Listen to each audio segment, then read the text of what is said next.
Well, I'm here to support my dear sister, Nadra Foster, and to also raise my objections to what happened to her and to the direction that the Pacifica network might be moving in. And so I'm here to do both of those things today. A colleague of mine, a volunteer producer at KPFA, was banned, according to the manager, who didn't tell very many people, or nobody. Then they called the police, and the police came and took my colleague.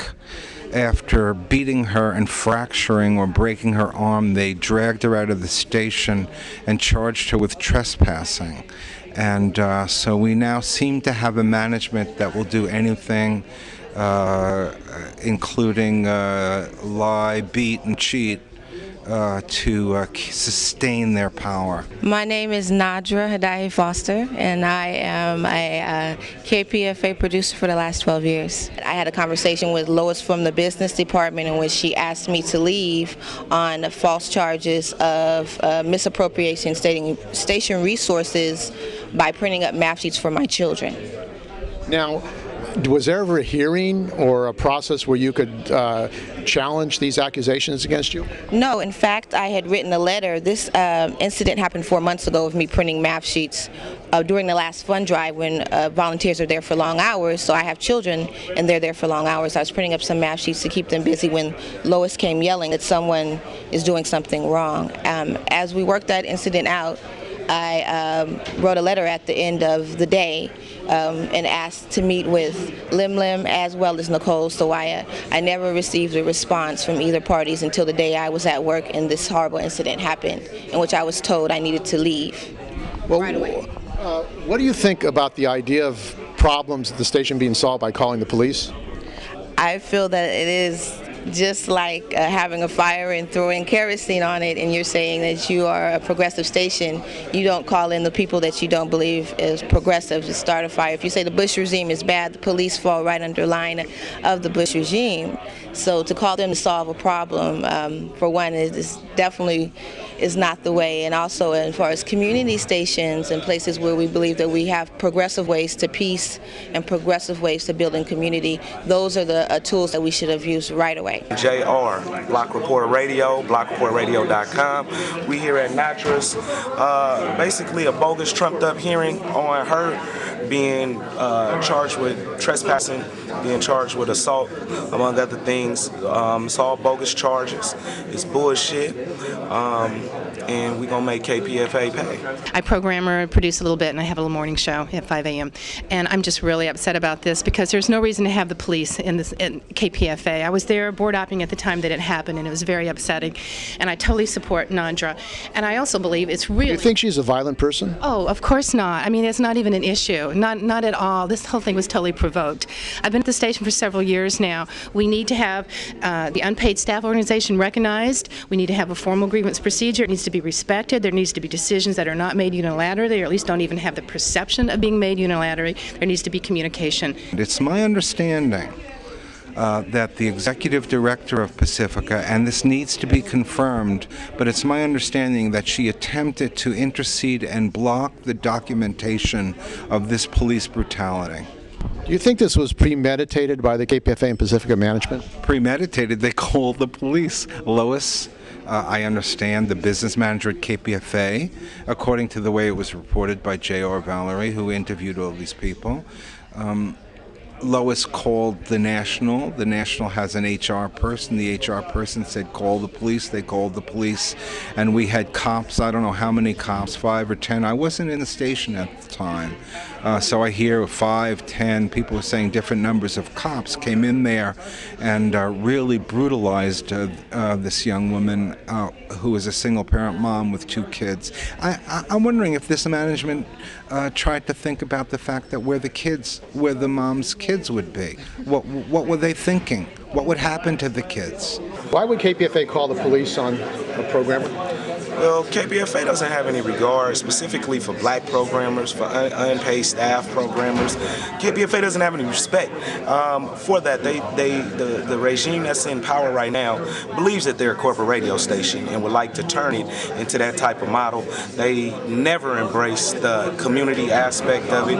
If you look at how programs are programmed on KPFA, if you looked at who has to go through a process versus who's just given a program, if you look at power that's being taken from the program council, if you think of, even yourself with the Labor Action Committee and the special programs that they make you guys jump through hula hoops, where some people don't even have to turn in a form to get preemption of another show or to get... When you were on the program council, what's happened with the program council? Program council basically was turned into an evaluation board, or I should say Sasha's pet committee, whereas it was stripped of all power. We didn't talk about programming. It was really an evaluation crew in which held no power, and really she can do what she wants. I mean, she didn't even put the power in the committee. So if the committee, for example, there's a show called Uprising on KPFA right now with Sonali that's recorded out of Los Angeles. Everybody on the board voted unanimously against the show. Unanimously. I'm talking about department heads, people that's on the administration's team, as well as people who's not, like myself. The show's on the air. The station management has said that they don't want the unpaid staff organization to be recognized. They've dissolved pretty much the program council. Has this any connection with what happened in this incident? I have a strong feeling that it's very much connected because I am an unpaid employee who's been there for 12 years, and the people who felt they could tell me to leave were paid staff. So I think this very connected. Do you think the fact that there's no unpaid staff organization, they've de-recognized it, has any factor in this situation? I think it plays a part, but I also have to be critical of us. The unpaid staff organization has to be more proactive. Too much talking without enough action. And until, because even when we talk about what's going on with Nadra, it was sickening at the meeting. And I'm talking about people that so-called on Nadra's side. A lot of your favorite programmers said they don't think that people should get fired over this, which that's when I got up and left, because it's unacceptable.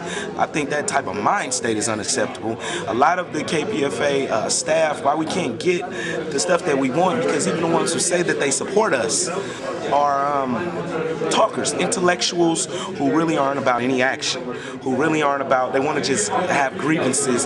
They don't even want to push their grievances through to be heard. They just want to talk. So really, the administration is going to be the administration. It's on us as the unpaid staff to stop the talking and let's get to work. Let's roll up our sleeves and do what it is that's necessary, do what everybody is capable of.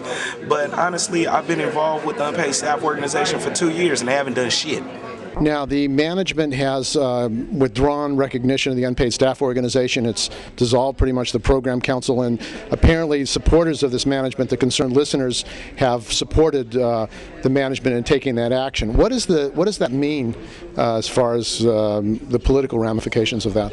Well, my understanding is that various people, including Dan Siegel, who was at one point the acting executive director of Pacifica, he's the paid counsel for Pacifica, they got in the way. There was Michelle Shihada, who was a Palestinian who knows a lot about police power, who spent 15 years being abused by police, who understands what it means to be banned from your country, could have been the manager of KPFA. I'm wondering if this Palestinian would have banned her without telling anybody and called the police. But now this crew stuck us with this management who I say apparently they seem to be willing to lie, cheat, and now beat to enforce their position. Now, censorship, when you pull somebody off the air, is one thing, but the extreme censorship is when you call in police power to silence somebody. That's the ultimate censorship. Where is this going? Well, Nadra could have been shot. Black people are, during arrests, it's not unusual for an arrest to turn into an instant execution when a whole bunch of cops come in and take a black woman or a black person out. So she could have been shot. If this management isn't restrained, then who knows? Maybe the next person will be shot. Maybe the next person will be tasered. Maybe the next person will have their neck broken by the police who need to put their knees on people's chests to restrain them. I don't know where this is going, but I hope the Pacifica community and the people at KPFA will not sustain this kind of violence coming out of management.